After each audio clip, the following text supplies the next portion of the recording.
Cette semaine, dans le balado, on veut retrouver l'éclat de notre vingtaine, on ne doit pas quitter notre maison sous aucun prétexte et une amitié se brise. Bienvenue à mon ciné balado en compagnie de Patrick Marleau et Jean-François Breton. Salut! Salut Jeff, ça va?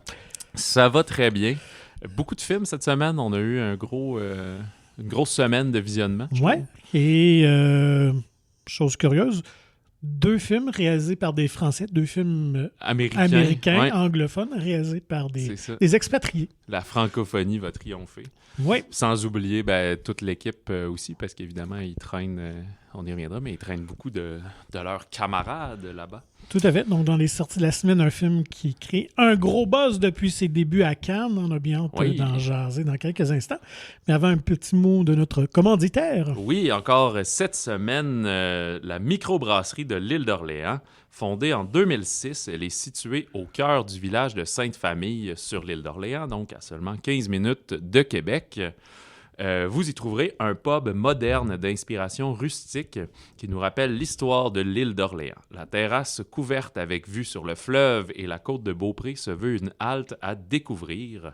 On peut y déguster également le généreux menu bistrot pour agrémenter davantage notre plaisir. Mais ce qui distingue les bières de la micro de l'île d'Orléans, ce sont les saveurs surprenantes issues d'une eau de source incroyablement pure, des fruits produits localement et évidemment l'humeur du vent qui vient modifier tous ces arômes. Elle offre un peu d'histoire puisque chaque anecdote ou chaque aventure qui sont racontées sur les canettes sont authentifiées. Et d'ailleurs, vu qu'on enregistre plus tard qu'à l'habitude... Tu enregistres sous l'influence? Sous influence. Ben là, j'ai pas pré-bu, j'ai pas pre-drink avant le podcast. Je me suis pris une petite gauze fraise et basilic, mais j'ai pas d'anecdote parce que, en tout cas, d'où on enregistre, je l'ai pris en fût. Fait que j'ai pas d'histoire, mais j'ai mon verre officiel de la micro Charlevoix. Fait que ça me fait plaisir... Je ferai pas des SMR là, en buvant chaque... Non, c'est trop dégueulasse. Mais c'est un délicieux plaisir aujourd'hui pour parler de trucs weird, de films étranges. La microbrasserie possède par-dessus tout le goût d'ici, ce qui sait plaire aux adeptes. J'en témoigne moi-même. Découvrez les différents points de vente dans toute la province en visitant le www.microorléans avec un s.com. Excellent. Donc, justement, si vous nous écoutez en soirée confortablement assis chez vous, pourquoi pas aller vous chercher une petite fraîche. C'est ça. Ou ceux classiques d'écouter des podcasts en auto, ben là, faites un crush par votre grande épicerie ou surtout, dep de micro. Ne buvez pas en conduisant. Non, c'est ça. Je veux dire, faites une réserve pour rentrer à la maison. Pour pas qu'il soit trop tard. Puis là, il est 10 h le soir. Puis ben là, je veux plus y aller. Donc, écoute, c'est très court cette semaine en termes d'actualité, mais je voulais quand même souligner la remise de différents prix dans 2 festivals. Un qui se déroulait très, très proche de chez nous, à Québec. Oui. Le Festival du cinéma de la Ville de Québec. On a remis donc les prix ce dimanche qui était le 15 septembre. Oui, c'est ça. Donc, le Grand Prix, je le mentionne. Oui, vas-y. On les a regardés tantôt, mais je n'ai pas noté. Moi. D'accord. Alors, c'est le dernier repas que tu as eu l'occasion de voir. Hein, oui, j'ai vu. Je ne sais pas si ça sort... c'est-tu la semaine prochaine? Moi, c'est le 27 ou début octobre? C'est le 27, oui. Je n'étais pas sur le gun là-dessus, mais fait qu'on aura l'occasion d'en reparler. Ouais. Mais oui, un très beau film sur un peu les origines haïtiennes de certains francophones, puis du dur temps. On l'a vu dans d'autres films un peu récemment, là, mais quand Baby Doc, là, c'est quoi, Lavalier? Les Chevaliers, famille... C'est quelque chose comme ça? Duvalier, oui, c'est ça. Qui quand même terrorisait Haïti. Fait que c'est là le récit d'une personne qui est maintenant au Québec puis qui raconte un peu à sa fille avec qui il n'a pas eu de très bonnes relations, mais tout ça dure là-bas. Fait que oui, un film très humain, comme on dit, très touchant. Excellent. Et le choix du public, ça a été le coup de cœur du public. C'est Amal, un esprit libre qui prend l'affiche la aussi. Semaine prochaine les aussi, deux, mais lui, je ne l'ai pas vu encore. Moi non plus. Qui porte sur le système scolaire français, il me semble. C'est une prof qui a des méthodes un peu Écoute, je pense que oui, mais je me souviens d'avoir vu la bande-annonce et tout, mais là, je n'ai pas appris par cœur. Comme dit, il y avait tellement de films cette semaine que j'étais un peu en mode une semaine à la fois. Là. Non, moi, ça avait accroché. La prémisse m'avait accroché parce que j'aime bien ce genre de film-là. Sinon, du côté du TIFF à Toronto, on a aussi dévoilé les gagnants. Faut dire que les prix principaux ne sont pas donnés par un jury, mais vraiment, c'est le public qui vote. Okay. Donc, le Grand Prix coup de cœur du public, je pense que ça en a étonné plus d'un, parce qu'il y avait de gros buzz, surtout entourant Nora, là, qui a gagné la palme... Anora, oui. Anora, oui, qui a la palme d'or à Cannes. Il y avait Night Bitch aussi, avec Amy Adams. Mais finalement, c'est le film The Life of Chuck de Mike Flanagan, qui est une adaptation d'une nouvelle de Stephen King, plus dans la veine de Shawshank puis de Green Mile, là, plus du drame fantastique que de l'horreur, qui m'en vedette Tom Hiddleston, qui joue un homme atteint là, d'une tumeur au cerveau. Fait que voilà, il y a pas de date, je pense qu'il n'y a même pas de distributeur encore officiel non plus, ce qui est un peu étonnant.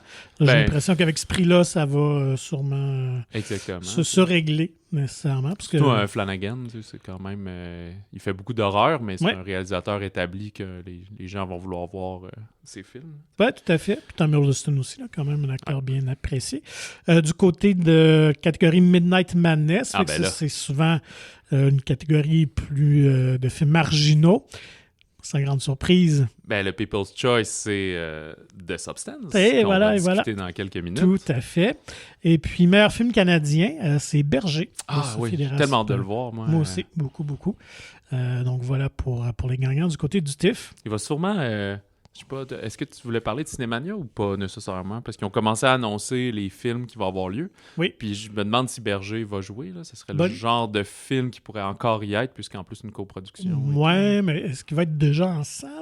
Non, parce qu'il sort le 15 novembre. 15 novembre, OK. Puis Cinémania, c'est plus fin octobre, je pense. Non, c'est mi-novembre. Probablement que la première montréalaise reste peut-être... Il y a des chances, quelque chose comme ça. Donc, à suivre.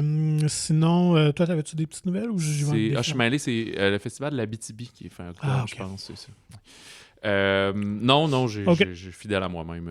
Bon, d'accord, restons sur The Substance, qui met en vedette Demi Moore, qui est comme le gros comeback pour elle, qui était d'ailleurs dans un documentaire qui s'appelle Bratz, qui est sorti au début de l'été. Ouais, sur comme les anciens enfants stars un peu. En fait, c'est sur le Brat Pack, vraiment, qui était la gang de Breakfast Club. Mais J. Fox, c'était pas dedans. C'est Emilio Estevez. Estevez, Rob Lowe, Moore, entre autres, Ali Sheedy. Donc, ceux qui étaient principalement dans les films de John Hughes. Mais Moore et était Saint pas Elmo's Fire. Non, il n'était pas dans Breakfast Club, mais il était dans Saint Elmo's Fire, qui est sorti la même année. Fait que c'était comme toute cette mouvance-là. Fait qu'il était comme une dizaine à peu près de jeunes acteurs qu'on voyait partout, puis souvent qui jouaient dans les mêmes films des uns et des autres. Je dois avouer que je sais pas c'est quoi Saint Elmo's Fire. Je sais qu'on en parle plus tout. C'est un gros film, c'est un film assez culte. Plus drame ou un film d'ado? C'est vraiment un drame. Non, c'est des jeunes universitaires. En fait, on suit après la graduation, puis début vingtaine, comment ils essaient de gagner leur vie, puis de justement passer d'étudiants à l'université à jeunes adultes et tout ça. On est plus dans le drame mélo. Là, mais un peu à la Linklater, là, ou pas tout à fait? C'était Joel Schumacher. Je pense que c'était son premier film en plus. Mon premier long métrage, si ma mémoire est bonne, ou sinon deuxième. Fait que... Non, pas Linklater. On est vraiment dans le mélo, là, un peu. C'était surtout la musique, là, c'était la période des trames sonores qui se vendaient bien parce qu'on avait différents hits puis tout ça. Là.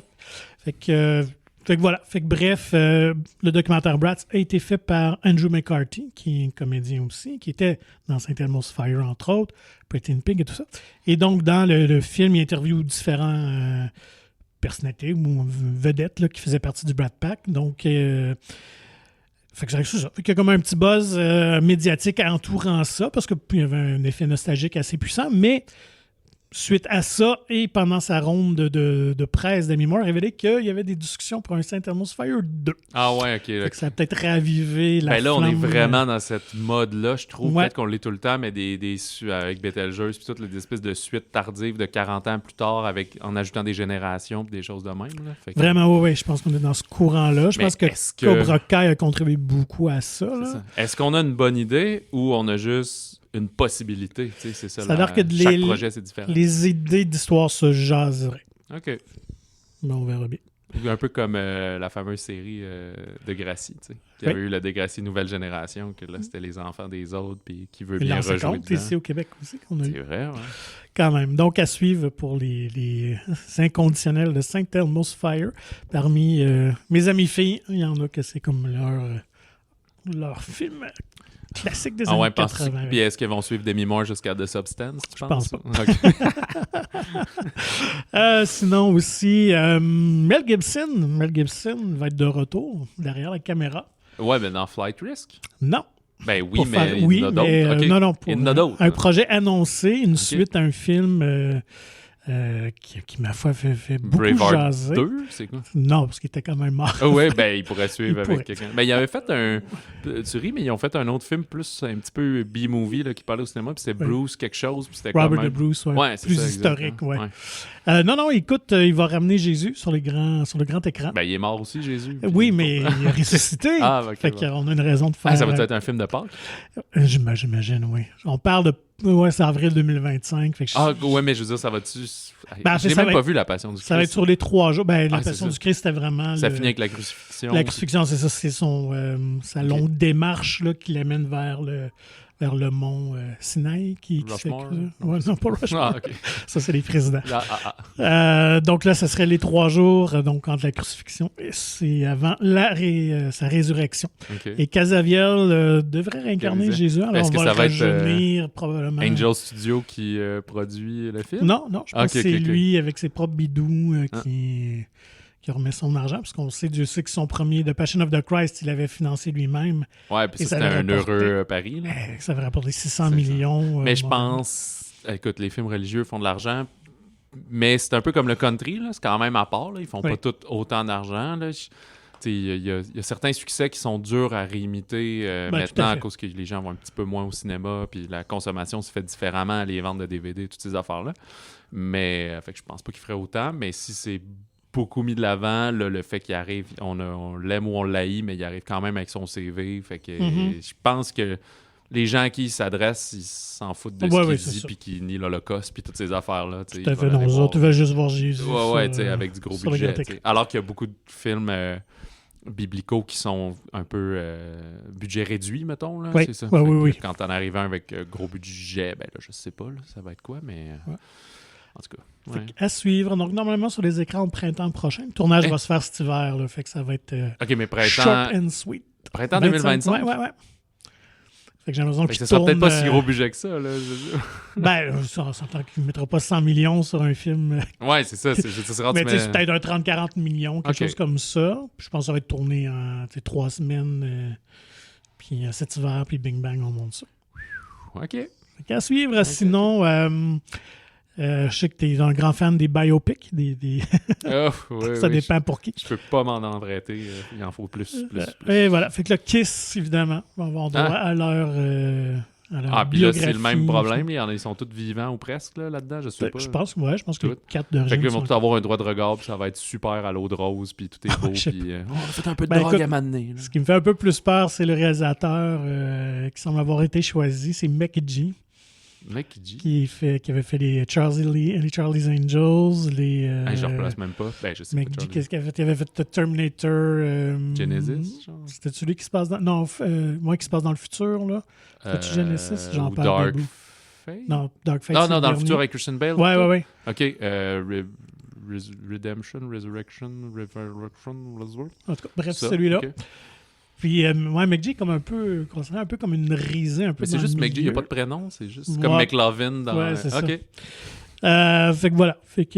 Mais on l'a choisi parce qu'il fait ses débuts dans le monde du clip musical dans les années 90. Fait que, bref, à suivre. Et dernière petite nouvelle, Clint Eastwood, son dernier film, Juror Number 2, devrait prendre l'affiche le 1er novembre, mais on parle vraiment d'une sortie très limitée de la part de Warner. Le temps approche, puis on n'a rien vu encore. Dans 6 semaines, puis personne ne sait que ça existe. Là, fait que quand même un peu décevant. Là. Ça risque d'être fort probablement son dernier film, vu son âge, comme un 93, 14. Il vient d'avoir 94 ans il y a quelques jours. Crime. Fait que... mais bon, mais ça demeure quand même Clint Eastwood. C'est toujours un peu intéressant. Même si ça n'a pas toujours la même constance d'intérêt. Là. Des fois, c'est ces sujets qui détonnent un peu. Mais là, cette fois-ci, c'est Nicholas Hoult qui tient l'affiche, puis il joue un jury pris... dans une cause qui peut avoir beaucoup de ramifications. Un peu plus thriller, peut-être. Ouais, c'est ça, là. En tout cas, au drame moral. Là. Judiciaire.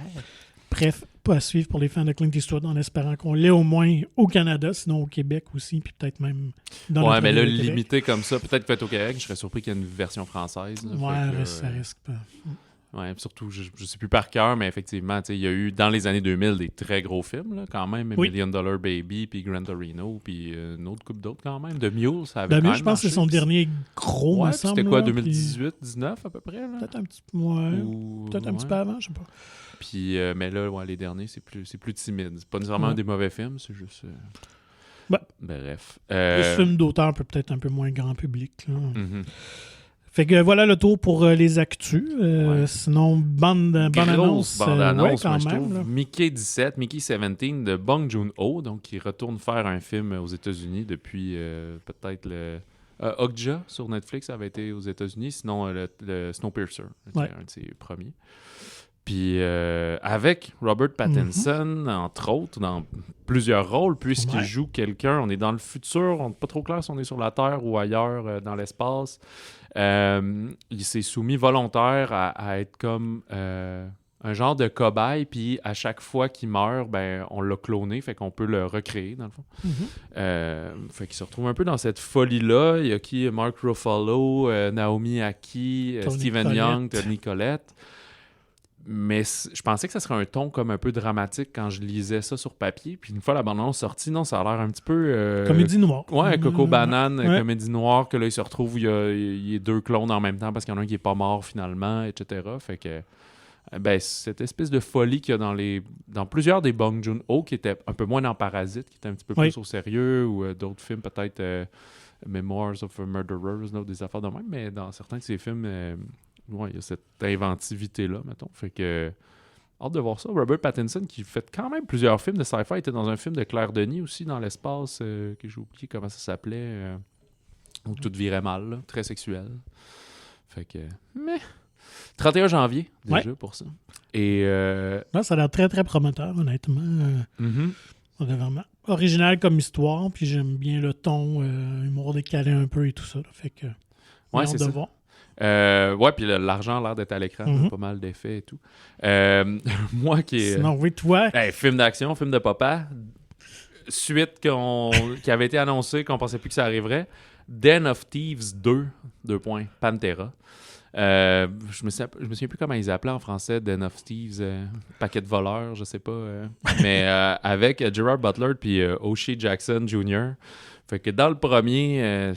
c'est comme Butler était un agent qui essayait de trouver du monde qui font des complots criminels, genre, là, pas juste un policier de service, mais que sa vie était bien tout croche, puis il est limite très problématique. Okay.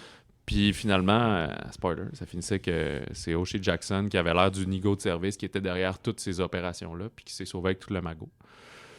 Puis là, on se retrouve dans le deuxième où Butler, ben, vu qu'il était un peu problématique en divorce, alcoolique, puis tout, il s'est fait mettre dehors de la police, je pense que c'était Los Angeles.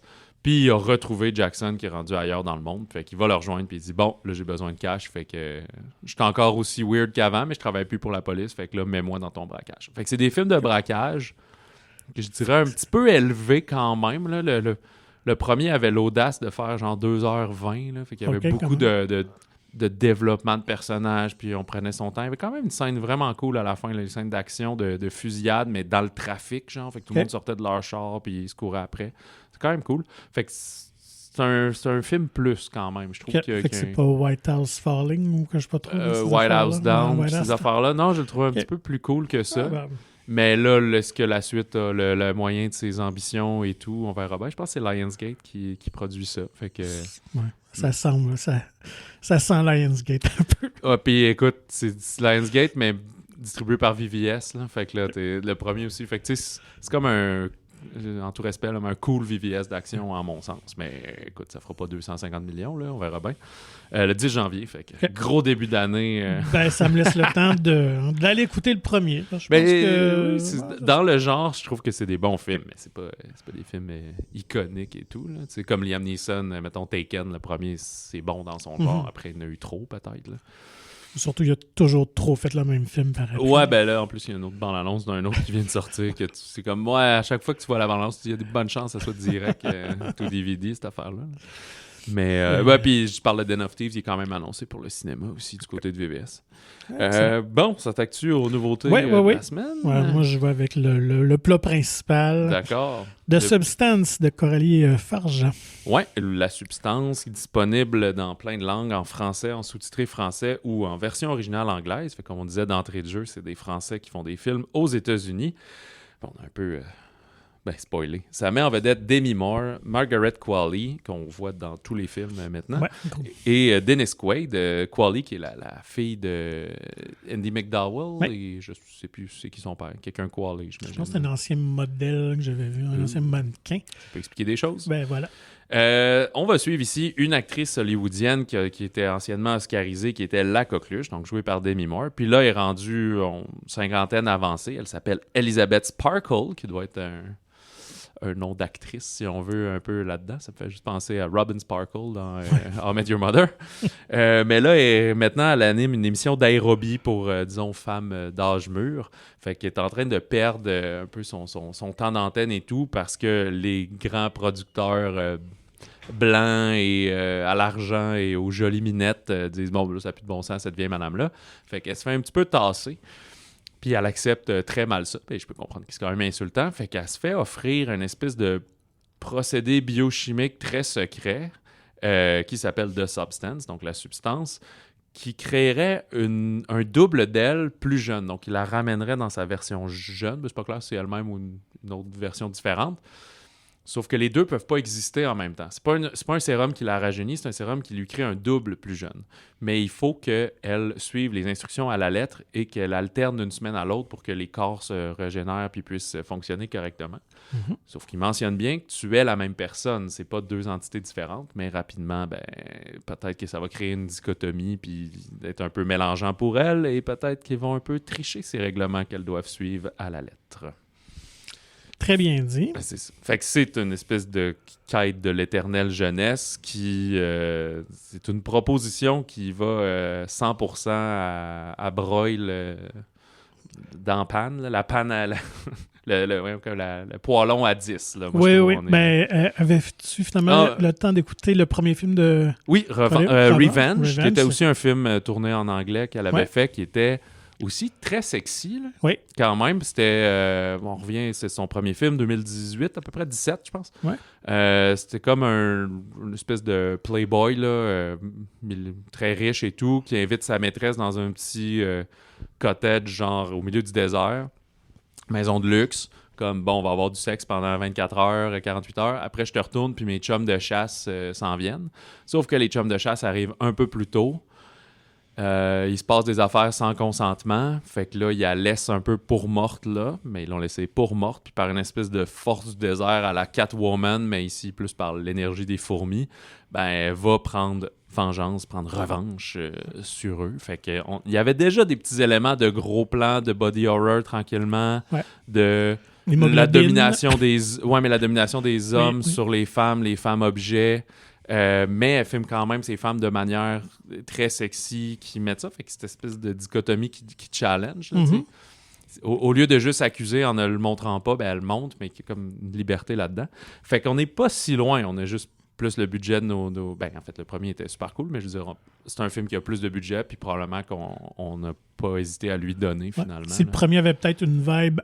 Mais je dis ça grossièrement comme ça, un peu à la Tarantino. Oui, quand même. Là, on est dans une vibe Cronenberg. Oui, 100%. Ça serait la dans le bizarre, la dans fille, l'étrange. comment on dit ça? Là? Non, pas adoptive, mais quand t'as un enfant, mais illégitime. Une fille illégitime de Cronenberg, je pense que ce serait ça. Après l'année où on a eu son fils et sa fille qui a fait un autre film, puis tout, c'est la suite logique. Quelque part aussi, moi, je trouve qu'il y a un petit côté, ce qu'on a vu récemment dans Yorgos Lanthimos, là, d'aller un peu humour noir, d'aller au fond de ta proposition, que ce soit Partings ou The Lobster ou des choses comme ça. Comme je dis, on va y aller intense dans cette espèce de... Même Kinds of Kindness aussi. Oui, c'est vrai, effectivement. C'est une proposition très audacieuse, intense, déroutante. Oui. Puis ce qu'on appelle le body horror, c'est donc des éléments filmés très proches, des aiguilles, des petits membres qui vont pas bien, du pu, des liquides, des fluides. Du son étrange. C'est ça. Fait que c'est pas c'est pas un film d'horreur, mais c'est un film qui a du body horror. Fait que vous voyez pas quelqu'un se faire scier la tête puis ouvrir le couteau là, comme le Terrifier qui s'en vient puis des choses comme ça, tu sais. Mais c'est quand même...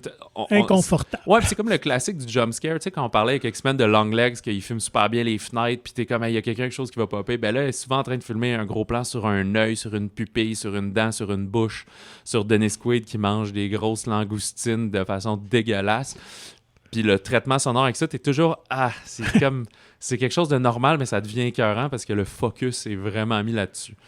C'est un style, c'est ça, visuel quand même très coloré, même s'il y a beaucoup de blanc, mais c'est un blanc pur, une salle de bain en carrelage blanc avec le contour noir, très épuré, beaucoup d'affaires de miroirs, de réflexion, des manteaux jaunes et des corridors de tapis carottés. C'est très flashy, c'est pour ça que c'est un film qui est très excité, qui dure quand même 2h20. J'ai eu un petit feeling de longueur à un certain moment, mais la fin vient nous pogner par la nuque puis disait non, on regarde ça comme dans le fameux Clockwork Orange, là. Les pupilles ouvertes, là, on dirait que ça te met de même de check. Là, tu pensais que j'étais à 10, là, mais elle est à 12 sur mon échelle de volume, là, puis jusqu'à la fin. T'sais. Écoute, oui, c'est d'ailleurs drôle que tu mentionnes Clockwork Orange parce qu'on sent l'hommage, je trouve, à Stanley Kubrick aussi dans son film par son esthétisme. C'est beaucoup de jeux de corridors, de tubes très le corridor orangé avec les carreaux, c'est très de Shining. Ouais, c'est ce genre de pattern-là. D'ailleurs, le sang qui gicle qu'on voit dans ce corridor-là. Une bonne aussi, fait que... Écoute, c'est un film que j'avais très hâte de voir, d'autant plus que, justement, depuis son passage à Cannes, où elle avait remporté le prix du meilleur scénario. Oui, c'est vrai, on l'a pas mentionné. On voyait, surtout sur les réseaux sociaux que je suis un peu, puis tout ça, que les gens l'attendaient, il y avait un gros buzz. Fait que moi, j'ai pas été déçu, déstabilisé, certes. En même temps que tu l'as dit, je pense que c'est une belle continuation de son premier film, Revenge. En fait, c'est son deuxième film, donc ça, comme 7 ans plus tard, elle nous revient avec celui-là. Fait que c'est vraiment une cinéaste très talentueuse. Sa réalisation est vraiment époustouflante dans les plans, dans le son, dans le montage. C'est super intéressant. Je pense qu'il faut dire la vedette, c'est Demi Moore, qui est vraiment surprenante. Là, on sait quand même Demi... une certaine époque, qui était la reine d'Hollywood dans les années 90. Ça a été plus tranquille par la suite. Elle a fait un mini comeback dans le deuxième Charlie's Angels. Ouais, début 2000. C'est ça, peut-être 15. Avec McG, justement. Oui, avec McG, justement. Où elle avait osé montrer dans sa quarantaine son bikini bod. Ouais, moi, je trouve qu'il n'y avait rien de gênant là-dedans. Mais là, elle y va encore plus. Là, quand les même. comédiennes, en fait, Qualley aussi, c'est de la nudité se mettre à nu, tout à fait. C'est pas vraiment de la sexualité, c'est de la nudité. La nudité. Puis il faut le souligner parce que quand même. C'est un regard sur le corps. Oui, c'est elle-même, c'est ça que l'enfant. Et des standards de beauté et tout ça. Puis écoute, Demi Moore qui a 60 ans, faut le faire. Là. Faut que tu sois courageux. Fait que ça, je pense mon que chapeau. C'est un film que tu peux pas faire autrement que comme ça. Faut que tu sois en ligne, c'est sûr, c'est certain. Puis d'ailleurs, elle a dit que c'est quelque chose qu'elle appréhendait au moment du tournage, mais elle a développé vraiment une bonne relation avec sa co-vedette Margaret Qualley, justement, fait que ça l'a mis bien à l'aise parce que quand même Qualley, elle n'a pas ce complexe-là. Elle est pas mal souvent nue dans ses films. Fait que je pense qu'elle est très à l'aise avec son corps. C'est comme une nouvelle génération peut-être qui est beaucoup comme ça sur certaines comédiennes. Emma Stone, par exemple. Oui, tout à fait. Mais oui, ça fait partie de la proposition. Tu es en adéquation avec ça, mais tu sais qu'à partir de ce moment-là, les images nues de toi existent là, en tant qu'humain là, et tout. Fait que mais non, moi j'assume la proposition artistique. C'est une histoire intéressante. Il y a quelque chose à raconter. J'accepte d'être le véhicule de cette idée-là. C'est un très beau rôle, honnêtement, pour une comédienne. Fait que c'est sûr que c'est valorisant. Puis ce qui est intéressant, c'est le miroir aussi de son personnage qui évoque, on peut dire Demi Moore quand même, parce qu'elle avait atteint ce statut-là. Ça a été un peu rejeté par l'âgisme. On peut faire des liens beaucoup avec Jane Fonda aussi. Surtout les émissions d'entraînement et tout. C'est ça, mais c'est une actrice qui était très sérieuse, qui avait même gagné un Oscar aussi dans les années 70, ou en tout cas en nomination, était vraiment dans des très gros films. Non, pas pour Barbarella. Dans des films un peu plus sérieux. Fait que dans les années 70, c'était quand même une des top actrices. Puis justement, un peu par ragisme, un peu par quétainerie, bifurqué vers l'aérobie et tout ça. Puis effectivement, il y a tout ce contexte-là, un peu cette critique, ce regard-là d'Hollywood qui est super intéressant. D'ailleurs, c'est un film qui est une satire de ce milieu-là. Oui. Ben, le Dennis Quaid aussi, lui, il a l'air... on le voit juste pas faire des lignes de coke, là, mais clairement, il est avec des petites filles, puis il est... il est bien dégueulasse, là. La musique aussi, là, c'est pour donner une idée de ça ressemble. Tu sais, c'est très rock électronique. C'est Rafferty, l'artiste qui fait ça. Très agressif. Il y a une petite vibe où justement Trent Reznor, Atticus Ross, mais du Reznor de Nine Inch Nails pratiquement. Ou en parlant de clips et d'affaires weird du Aphex Twin là, des années 90. Là, très... agressif. Là. C'est pas mal. Pas agressif comme de la violence, mais agressif comme agressant. Là. Ça vient... Tu peux pas jouer ça doucement, c'est juste fort, tu sais. Fait que c'est définitivement pas pour tout le monde. Ça peut rappeler un peu aussi Titan, mais moins énigmatique que Titan, qui était aussi, j'ai oublié le nom, mais par une Française aussi, qui était un film français, en fait. Et d'ailleurs, justement, on a parlé d'entrée de jeu, le fameux People's Choice Award du Midnight Madness du TIFF. C'est comme un prix que je connaissais pas vraiment, puis je me suis mis à regarder les récents gagnants, puis je fais, OK, finalement, ça, c'est quand même mon genre de bague, tu sais. Oui. Il y avait, entre autres, on a eu en 2014 What We Do in the Shadows, en 2011 The Raid. 2022, c'était Weird Al Yankovic Story qui a remporté, mais il y avait Pearl qui était en compétition. De plateforme, Titan en 2019 l'avait gagné. Fait que, c'est ce genre de cinéma que si tous les films étaient comme The Substance, ça serait épuisant. Là. Mais une fois par année, un film assumé puis vivant comme ça, là, et qui est pas juste une coquille vide aussi. Oui, non, c'est ça. Fait que moi, j'embarque là-dedans. J'ai adoré ce film-là. Assurément, il va se retrouver dans mes tops de l'année parce qu'il est fait avec qualité.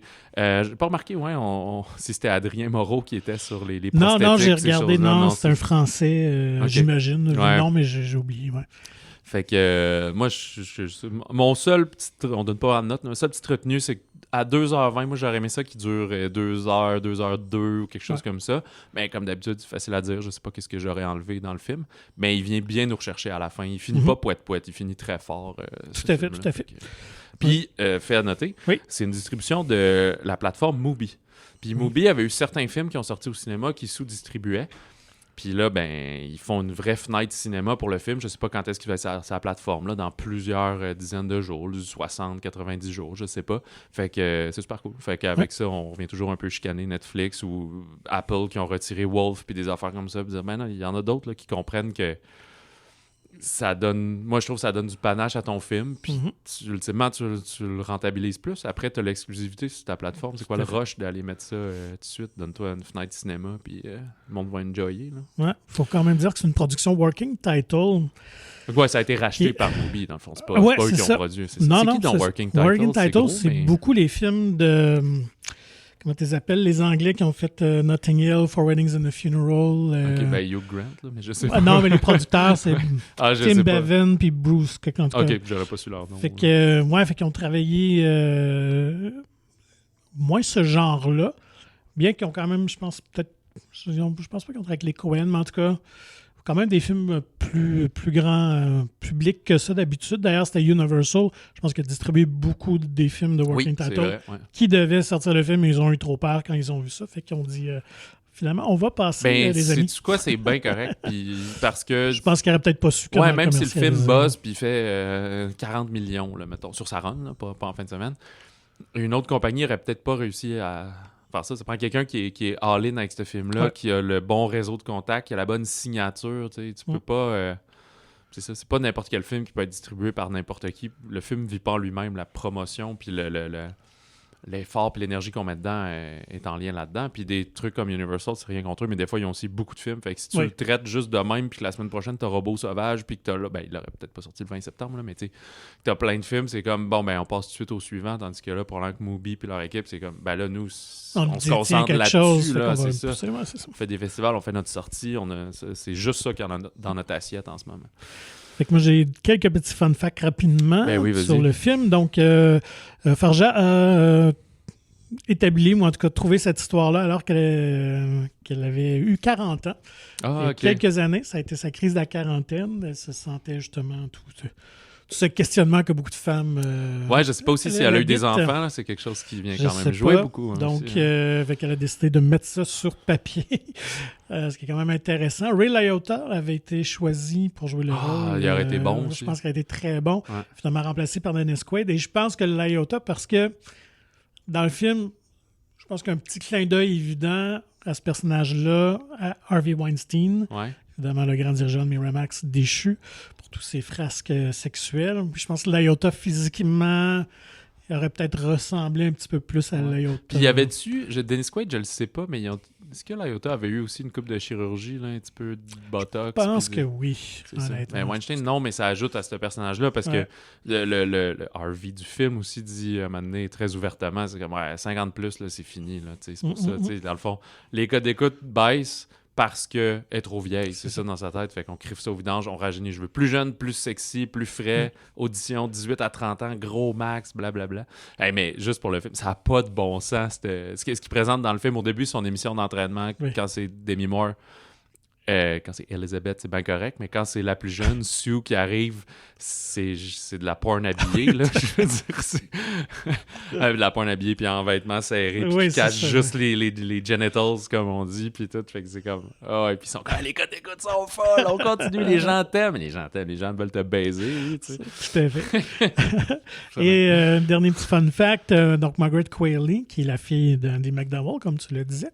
Ça aurait été quand même intéressant d'avoir Andy McDowell dans le rôle. Ça aurait pu donner quelque chose d'intéressant. Mais oui, parce qu'il y aurait eu une ressemblance encore plus forte peut-être, mais elle assume vraiment à maner du jour au lendemain. Elle est arrivée, elle a les cheveux gris, sa grande tignasse, puis tout. Je me demande si elle n'est même pas retraitée. Elle joue-tu encore dans des films? Un peu, mais oui, beaucoup moins. C'est ça, fait que je suis pas sûr qu'elle-même... Peut-être qu'ils l'ont même considéré, mais qu'elle serait pas allée all-in. Puis elle a pas été justement dans cette chirurgie plastique, puis ces affaires-là que Demi Moore a fait. On les voit, ces faux seins, puis toutes ces affaires-là.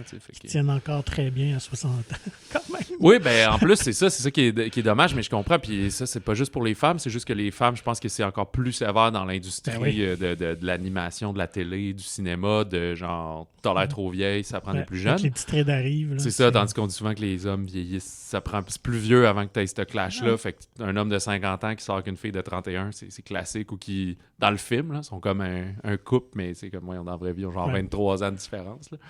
Fait que ça ajoute à ça, mais tu sais, superbe, là, tu sais, toujours été une très belle femme, et etc. Là, fait que c'est ça ajoute à tout ça au film. Là, donc, Andy McDowell avait joué dans Saint Elmo's Fire avec Demi Moore. Ah, OK. La boucle avait vraiment un tout petit rôle, puis je pense que c'était son premier à l'écran, parce qu'elle était mannequin aussi, Andy McDowell. Elle a débuté comme mannequin. Et je termine avec une prédiction. Demi Moore sera en nomination aux Oscars. Ah oui. Sûrement. Penses-tu Qualley aussi?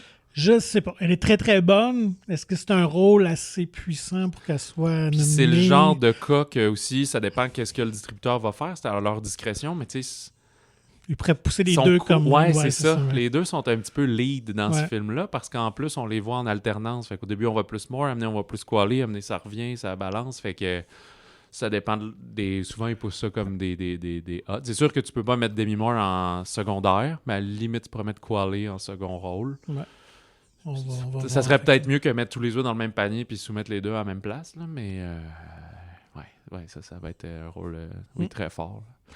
Et parlant d'une actrice qui a remporté un Oscar, qu'on voit dans ce film qui prend l'affiche également en fin de semaine, Never Let Go d'Alexandre Aja. Je vais pas jouer les petits vicieux, mais qui s'est déjà aussi montré nu à l'écran. Voilà. Mais pas cette fois, pas du tout. Dans Never Let Go, comme tu as dit, Ne jamais lâcher au Québec, de Alexandre Aja, qui est aussi notre autre camarade, notre autre cousin français, que je pensais qu'il était comme français d'origine hispanophone à cause de Aja, Aja et tout, mais c'est juste son surnom parce que c'est Alexandre Jouan Arcadie, donc AJA, fait qu'Alexandre Aja.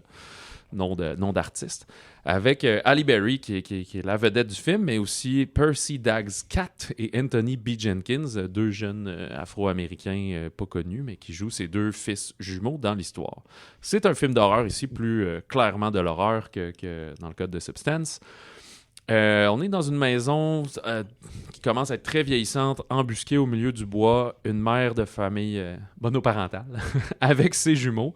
Puis chaque fois qu'ils sortent pour aller chercher des vivres ou quoi que ce soit, ils doivent s'attacher avec une corde, une grosse corde tissée de bateau, ouais. exact, qui est attachée comme à l'ancrage à l'intérieur de la maison. Dans la maison, il y a plein d'écriteaux qui semblent vraiment les protéger de ce qu'elle a dit être les esprits, le mal qui rôde et qui se déguise pour les attirer. Puis il faut qu'ils never let go, donc ils ne lâchent jamais leur corde, qui est un peu la corde de vie finalement, qui rappelle aussi l'escalade. Là. On appelle ça quoi, le brin de vie aussi, quand c'est pour pas que tu échappes et que les autres meurent. Fait que on travaille là-dessus, mais là, plus les garçons grandissent, ben même entre eux, il y en a un qui va commencer à challenger sa mère en disant « là, c'est vrai cette affaire-là ou c'est pas vrai? » Et c'est aussi un peu ce que le film veut nous mettre en tête, c'est elle a-tu raison, elle a-tu pas raison, c'est-tu vrai, sont-tu isolés? Parce qu'elle voit ces manifestations-là, mais pas les garçons. Exactement. Fait que là, puis ça commence à être de plus en plus difficile parce qu'on sent que la nourriture autour se fait de plus en plus rare, leurs récoltes sont difficiles, probablement qu'à force de manger les petits animaux du coin, ben il y en a moins, puis ils viennent moins proches, puis etc. Fait que là, la limite de leur corde, littéralement, se fait sentir. Fait que dans cette espèce de moment charnière avec ces enfants qui ont genre 9-10 ans, qui la challenge, etc., ben il va arriver des choses difficiles et on saura ultimement si c'est vrai ou si c'est faux et s'il y a une twist. C'est un peu le genre de film que Shyamalan, je pense, aurait voulu faire ou produire ces dernières années, cette année.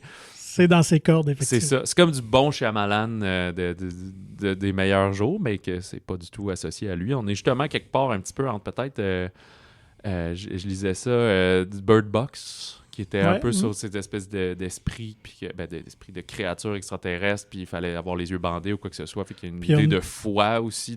Ouais, puis on est dans un monde, on n'est pas certain post-apocalyptique ou pas, ou eux sont comme les derniers. Elle se dit qu'ils sont les derniers survivants. Fait que, ouais, il y a un peu ce côté-là à Bird Box. Fait que, ouais, c'est ça. Moi, je trouve que le film se place bien entre... Surtout qu'on a eu récemment au courant de l'été. T'es pas dans le horror flick qu'on appelle, donc la sortie d'horreur de la semaine avec des jumpscares puis des chats qui passent devant l'écran avec un gros son de violon. Mais on n'est pas non plus au fond de l'elevated horror puis du Ari Aster puis ces affaires-là que ça peut agacer certaines personnes, justement. Je trouve qu'on est entre les deux. C'est-à-dire qu'on est plus dans un film d'horreur... Ben, pas un slasher, mais un film d'horreur assez traditionnel dans sa forme, mais qui a une certaine prise de risque dans certains moments d'action et tout. Et on assume aussi qu'il y a un rythme un peu plus lent, parce que ça arrive souvent dans les films, c'est un genre de huis clos, il n'y a que 3 personnages, ou du moins pour une bonne partie du film. Fait qu'il n'y a pas quelqu'un qui meurt à toutes les secondes. Là. Fait qu'on est comme, on apprend à connaître qu'est-ce qu'ils font, il fait très noir dans le film, c'est tourné très sombre quand c'est la maison. Fait que tranquillement, un peu comme The Witch qui était dans les débuts de ce qu'on a appelé l'elevated horror des années 2010 en montant. Fait que ce côté de genre, je vis avec eux dans leur façon de faire, puis c'est bizarre, c'est juste que l'autre c'était plus des pèlerins jusqu'à temps qu'il y ait de la sorcellerie. Là, on est déjà dans un univers où il y a du fantastique, mettons. Là. Mais ouais, c'est ça. Je trouve qu'on est à mi-chemin entre les deux, puis ce qui est bien, le film a une propre proposition. Il doit avoir des trucs là très, on parlait de Mel Gibson, très religieux, très biblique. Le fait d'avoir les 2 fils, il y a le côté serpent de la créature. C'est sûr qu'il y a des relations à tout ça, là. Pas Adam et Ève puis la pomme, mais Abel et Caïn. Le serpent, c'est le savoir, le gardien du savoir. Donc, je pense qu'il est peut-être lié avec la mère, puis... Caïn et Abel, les 2 garçons. Fait que oui, je pense que oui. Parce que la religion, elle semble très fanatique. On n'est pas dans la religion, mais on est dans la foi. Dans la foi, c'est ça, oui. On parle pas de Dieu ou d'un Dieu en particulier, mais ils font un genre de prière qui est comme aux maisons, protège-nous. Il y a des écritures partout. La mère a plusieurs tatous, des choses comme ça. Là. Fait qu'un film, quand même très bien réalisé, honnêtement. C'est vraiment intéressant. Puis, j'étais allé voir un peu ses autres films. J'ai vu aucun d'eux, mais ça m'a donné le goût quand même. Peut-être plus son premier, Haute Tension, que toi, t'as écouté. Ouais, c'est dans ses premiers. Là, je sais pas si c'était littéralement le premier. Avec Cécile de France. Ouais, elle, c'était dans ses premiers rôles, là, juste tout de suite après L'Auberge espagnole. Là, fait qu'un premier grand rôle qui était sur un horreur psychologique, beaucoup d'hémoglobine et tout. Il a fait aussi le remake de Hills Have Eyes en 2006 à peu près. Ouais. Dans ses derniers films, Crawl, avec deux alligators, la mousson, puis là, pogné Barry Pepper, pogné dans le sous-sol, puis je me souviens plus qui joue le rôle de sa fille, on l'a revu dans d'autres films après. C'est un film de monstre, c'est un film d'alligator puis d'affaires comme ça doit durer 85 minutes. C'est un peu débile, mais c'est très bien fait dans ce que c'est. Bien meilleur qu'un Lac Placide ou une affaire Anaconda, mettons. Il était beaucoup plus intéressant. C'est quelqu'un qui sait filmer puis mettre une certaine tension. Puis en parlant de savoir filmer, il travaille avec le même directeur photo, le Belge Maxime Alexandre, sur tous ses autres films. Puis Alexandre... c'est mêlé. Je voulais l'appeler Alexandre dans son nom de famille, mais l'autre s'appelle Alexandre. Avec Maxime a travaillé sur The Nun aussi, un Annabelle, un Shazam. Mais fait que il est habitué aux scènes très sombres, je pense, puis au code des films d'horreur, puis ces choses-là. Fait que c'est du monde de métier, justement. Et ça sent à l'écran, honnêtement. Puis Halle Berry, encore comme Demi Moore, je trouve que c'est un rôle un peu audacieux pour une comédienne parce que c'est pas un rôle qui la met en valeur. Même physiquement, c'est ça. C'est pas la Halle Berry de James Bond. Là. Fait non, on est ailleurs. Fait que ça, c'est intéressant aussi. Puis après ça, reste plus une question si vous embarquez ou non dans la prémisse à la fin. Là. C'est sûr que ça demeure un film à punch. Donc, tout va dépendre peut-être de votre appréciation. Mais dans l'ensemble, c'est beaucoup plus satisfaisant qu'un film comme Tarot, pour pas le nommer. Ouais, c'est ça. Voilà. Parce que c'est un peu... Dès que le film commence, tu n'as pas le choix de te dire... Hey, c'est-tu juste dans sa tête, finalement, toute cette affaire-là? Mais le film le sait que c'est une possibilité, donc joue avec toi à ce que tu te poses la question. Fait que ce jeu-là de se renvoyer la balle est très intéressant. Fait que, comme on dit, au final, je pense que c'est quand même une chute qui est intéressante puis qui vaut la peine d'être vécue comme film. C'est pas un total nanar. Là, non, vraiment pas. Comme je dis, la prémisse est intéressante aussi, là, de justement savoir si ça se passe dans sa tête ou non. Je pense qu'en France, il a gardé son titre de travail initialement, qui est Motherland, donc l'espèce de terre maternelle, qui est aussi très français, comme on dit, d'avoir un nom en anglais, mais qui n'est pas le même nom en anglais. C'est produit, entre autres, par 21 Laps Entertainment, la compagnie du bon Montréalais Sean Levy, qui produit et réalise, qui arrête jamais. Il doit être bien nanti. Il doit avoir une belle voiture, lui, ce mec. Oui, c'est sûr.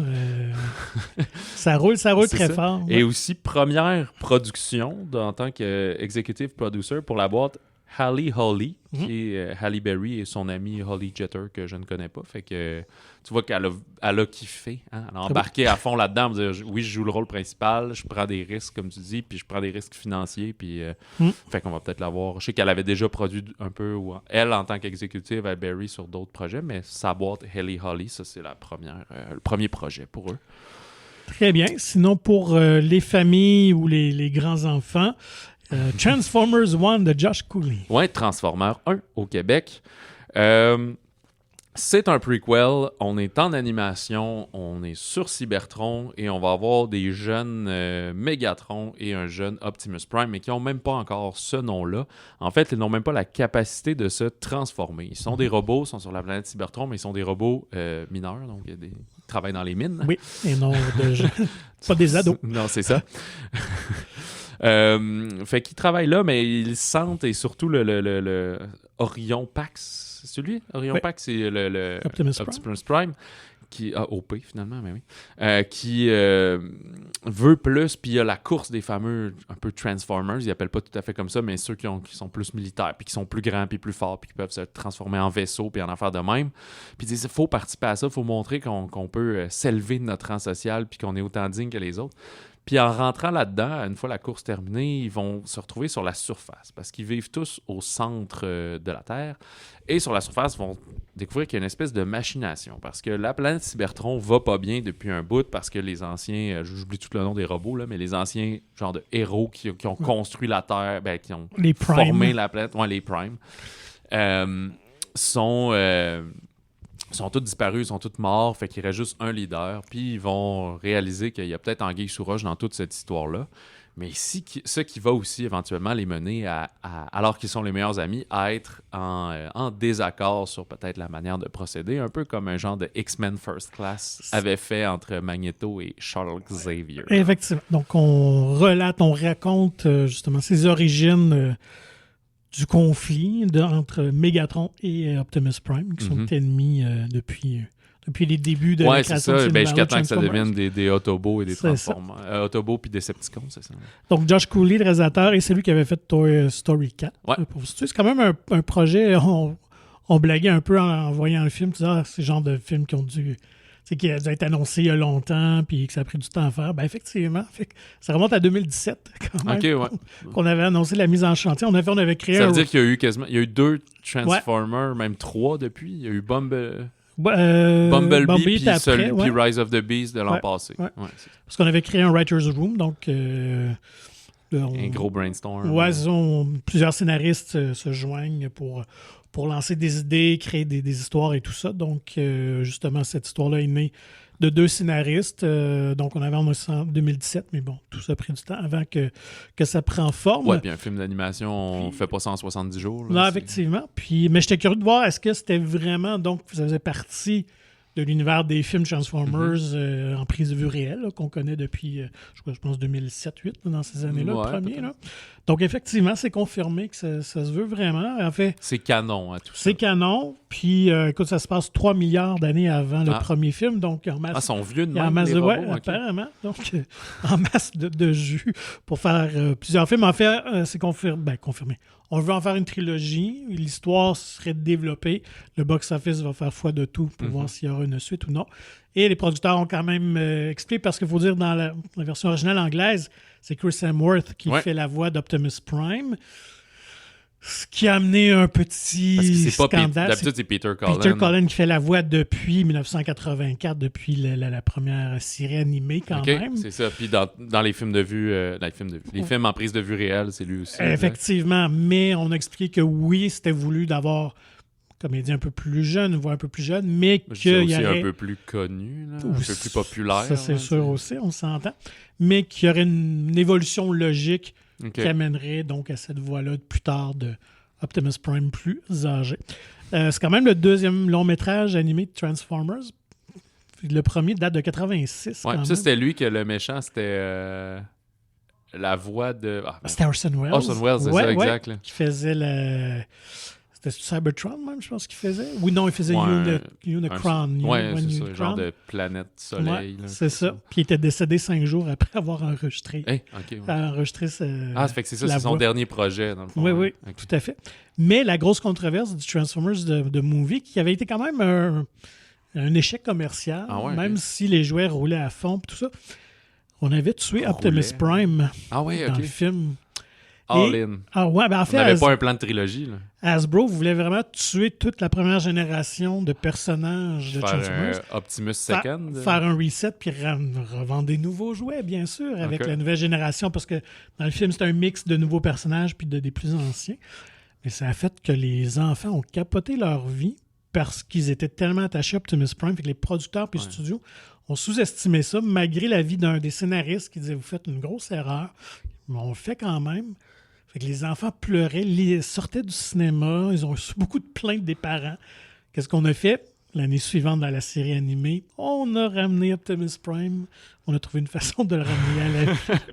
Fait que dans les mauvaises décisions marketing, des fois, là, on entend ça. C'est comme le nouveau Cope des années 80. Ouais. Je pense que la mort de Optimus Prime peut aller là-dedans. C'est rendu sur une clause de jurisprudence maintenant. C'est ça. Faites attention aux personnages qui sont bien aimés.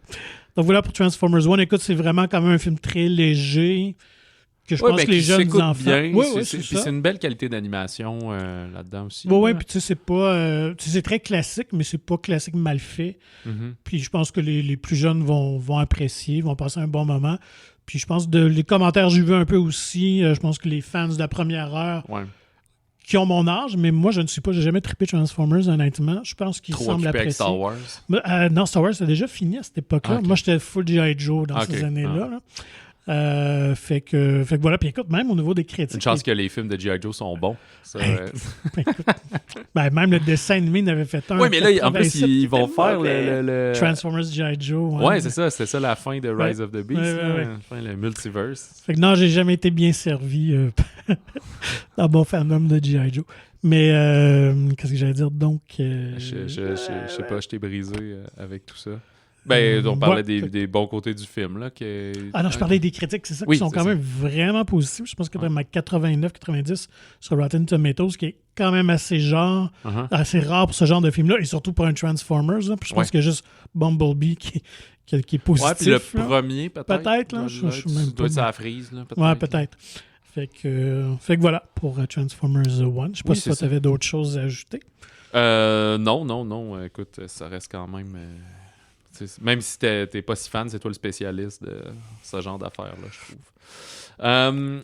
Je peux vous parler d'une autre sortie. Si seulement je pouvais hiberner de... Oh, je me suis pas pratiqué à le lire. Zoljargal Pourevdash. Ah, pas si mal. Et c'est à prendre au pied de la lettre. C'est un film mongol. Alors, pas dans le sens péjoratif. Que j'aurais aimé voir, que j'ai pas vu, mais j'aurais aimé ça. Ouais, à un moment donné. La bande-annonce, c'était quand même intéressant. C'est ça, il y a juste 5 journées dans une semaine ouvrable.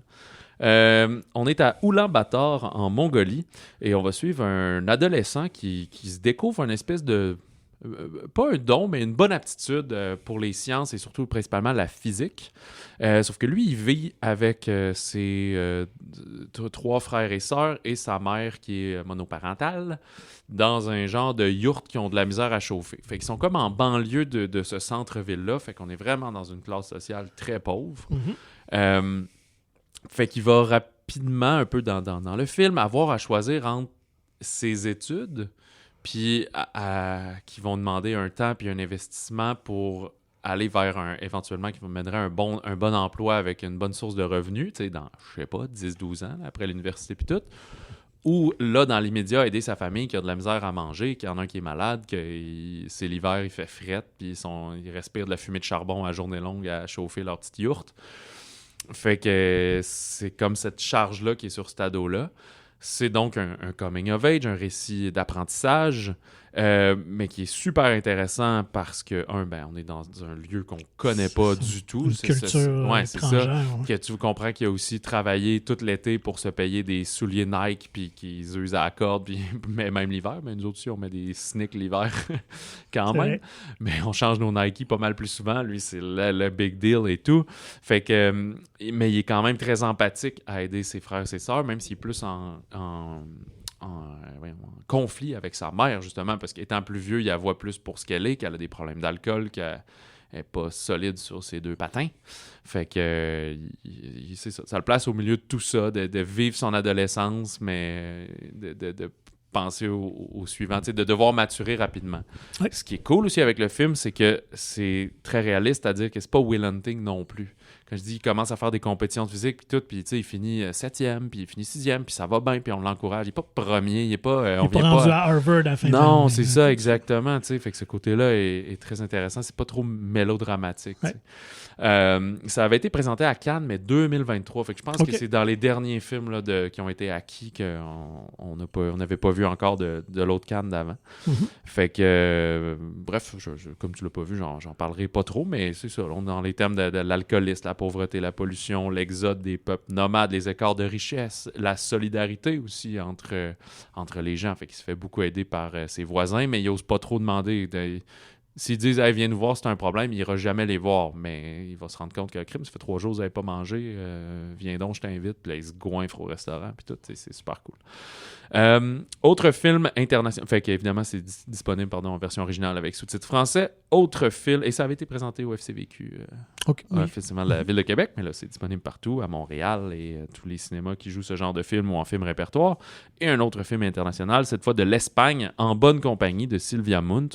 Ça, je m'en confesse, moi non plus, j'ai pas eu le temps de le voir. On est au Pays Basque, fin des années 70, 2 ans après la mort de Franco. Puis une espèce de grogne qui s'empare des rues espagnoles. Puis au milieu des revendications, la jeune Béa va rejoindre un groupe militant pour le droit à l'avortement, qui était alors illégal. Alors, tandis que la lutte féministe prend une place de plus en plus importante dans sa vie, l'adolescente va se lier d'amitié avec la pétillante Myrène, qui est une fille de bonne famille, mais qui va annoncer à Mira qu'elle est enceinte, justement. Fait que la nouvelle va justement chambouler leur existence au milieu de tout ce capharnaüm. Fait que c'est aussi, on est quand même dans le récit d'apprentissage aussi là-dedans un peu, mais qui rend hommage aux féministes et au féminisme des années 70-80. et que c'est jamais fini, hein, les luttes pour le droit à l'avortement, les droits des femmes, l'égalité des sexes et tout. Fait que faut en parler pour se rappeler qu'il y a encore des problèmes. Et à noter pour les amateurs de la Casa de Papel, la comédienne, c'est elle qui jouait la détective qui courait après le professeur. Ah ben tu vois, j'ai pas écouté cette série, alors je reconnais pas ces faces-là. Autre film qui prend l'affiche cette semaine à Montréal et qui a joué au Festival de Québec, c'est le documentaire À hauteur d'enfant de Mélanie Carrier et Olivier Higgins, qui avaient fait Errance sans retour il y a quelques années. Cette fois-ci, pendant à peu près 4 ans, ils ont filmé leurs enfants, Béatrice et Émile. Émile qui doit avoir pendant 4 ans, fait que ça évolue, là, mettons entre 5 puis 8 ans, puis Béatrice entre 3 et 7 ans, genre. Fait que ça s'appelle À hauteur d'enfant parce qu'ils filment leurs enfants dans leur quotidien, ils les filment à l'école, fait qu'ils ont eu l'autorisation de la maternelle. Ils pognent un peu, c'est pas un film sur la pandémie, mais évidemment, ils pognent un peu la pandémie où là, ça se passe sur Zoom, les classes, etc. Puis c'est juste comme les réflexions de leur enfant, leur façon de voir la vie, leur façon de voir la prise de conscience d'être un enfant, c'est quoi le rôle d'un parent dans un truc super charmant qui dure genre 90 minutes, là, même pas. Là. Fait que c'est vraiment un film très touchant. C'est sûr que le nouveau papa en moi se pose beaucoup de questions sur comment bien élever mes enfants, comment être mon rôle de père, mon rôle de parent dans tout ça, etc. Là. La clé, c'est des attachés à câble. À ta maison, puis c'est pas ça, puis tu leur montres rien, tu les préviens de tout vice en leur cachant la drogue, la sexualité, le rock'n'roll, faut qu'ils soient au courant de rien.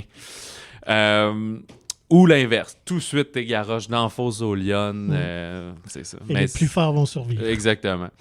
Fait que je sais que t'as pas encore eu l'occasion de voir le film, on pourra en rejaser la semaine prochaine si tu le vois à ce moment-là, mais si vous avez accès à Montréal ou quoi que ce soit, très très beau film que des fois, c'est un genre complètement différent, fait que ça glisse, puis tranquillement, ça descend de mon top de l'année, là, mettons. Ça pourrait être resté dans le top 10, top 5, des fois, il y a des films plus forts, mais c'est comme la bonne année pour que ce film-là me touche beaucoup, fait que peut-être qu'on en reparlera début janvier quand on aura nos tops. Fait que, c'était assez pour cette semaine, puis écoute, j'étais pris dans mes notes, j'ai oublié de mettre à jour qu'est-ce qui sort la semaine prochaine. On a notamment Robot Sauvage de Wild Robot. Megalopolis, Ford Coppola, son grand retour. Qu'on en parle un peu comme justement de Substance, mais de façon plus mitigée. Mais depuis que je joue à Cannes, depuis que Coppola a tout vendu pour financer ce film-là, on en parle. Ouais. Fait qu'on est curieux de voir cette grande fresque audacieuse. Ça et The Wild Robot, Robot Sauvage, film d'animation qui a l'air très très beau d'ailleurs. D'excellentes critiques aussi. Là, Puis gros automne, fait que sûrement 6 autres films qu'on essaiera de voir et de discuter. Fait que pour nous contacter, comme d'habitude, écrivez-nous au balado@commercialmonciné.ca et procurez-vous gratuitement le magazine Mon Ciné, disponible en version numérique ou physique dans votre cinéma favori de la province. Et vous pouvez, s'il vous plaît, aller nous suivre maintenant, Magazine Mon Ciné sur Facebook et sur Instagram. Et je vais commencer à publier aussi des updates du balado là-dessus. Fait que on arrive, là, ça nous fait pas paraître trop vieux d'arriver sur Facebook en 2024, presque 2025. Alors que c'est pratiquement fini Facebook. C'est pas grave. Oui, mais c'est ça l'affaire, c'est que c'est quand même pratique, je trouve, pour diffuser, mais je suis pas dans les autres affaires, mais c'est ça. Je sais que Twitter, X, c'est une autre game, mais en même temps, plein de monde le quitte depuis que c'est X puis que c'est plus Twitter. Fait que là, faut aller sur Threads, mais en même temps, j'ai pas envie d'être le pionnier d'un média social. On se part de quoi de nouveau? Je pense qu'on est rendu là. Ben, il y a pas la lutte qui avait essayé de faire ça à mener la WWF. Ben, il y avait comme un nouveau média social, puis eux étaient embarqués à fond là-dessus. Mais à un moment donné, c'était rendu une chambre d'écho. Il y avait juste ceux qui criaient. Trump aussi avait pas parti. Son Truth Social. Ben, c'est ça. Fait que on pourrait aller. Nous, on dit la vérité, puis on parle de bonne foi du cinéma, qu'on pourrait aller sur Truth. Bref, visitez le Facebook, le Instagram et le monciné.ca pour plus d'informations. Sur ce, on vous souhaite bon cinéma, bon popcorn, puis acceptez donc que vous veissiez dans la vie. Ça va vous éviter bien des problèmes. Tout le monde est beau et belle.